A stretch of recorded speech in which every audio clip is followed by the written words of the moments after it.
that name as a fraud. That'd be like if my first name was Federal Reserve Jones. I'm still not the federal government. I'm not a federal agency. But if I said my name was Federal Reserve, I could go out and pay off politicians and get them to allow me to get into power so I could issue the currency and credit, and then I could buy up the world. That's what these criminals have done. A lot of people think that the Federal Reserve is already part of the government. They're not. It's controlled by cliques of unelected, unaccountable bankers meeting in secret. Most of these people have never even been through the formality of a Senate hearing or a Senate confirmation. They claim that they're part of the U.S. government. They masquerade as if they were part of the U.S. government. But in reality, this is a purely private operation. Jackals, hyenas, raptors, all of them loyal, not to the American people, but to the Wall Street banks, which is where most of them come from.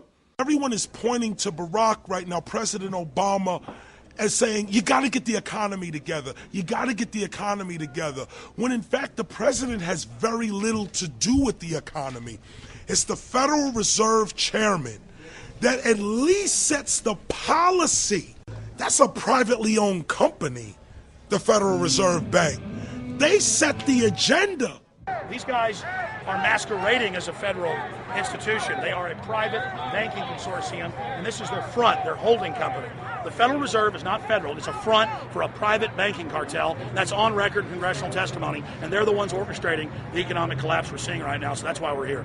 While at the End the Fed rally outside the Federal Reserve Bank in Dallas, Texas, we spoke with Ron Paul's brother, Wayne Paul. 1913, the Federal Reserve Act was passed, floor of the House, where 3 members of Congress were on the floor. At that time, they only needed a majority of votes to pass it. So in 1913, the Federal Reserve Act was passed.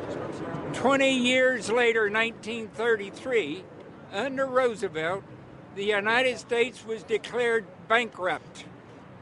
And in 1933, the Federal Reserve Private Bank says, okay, USA, what are you going to pledge as collateral on the debt you owe me? What happened by 1936? Does anybody know? We instituted Social Security system, and you and I and our children and our children's children were pledged as collateral on the debt of our government to the Federal Reserve. And that's where we're at today. It took 20 years to make this country bankrupt, and since then, our government has operated under emergency powers of our government.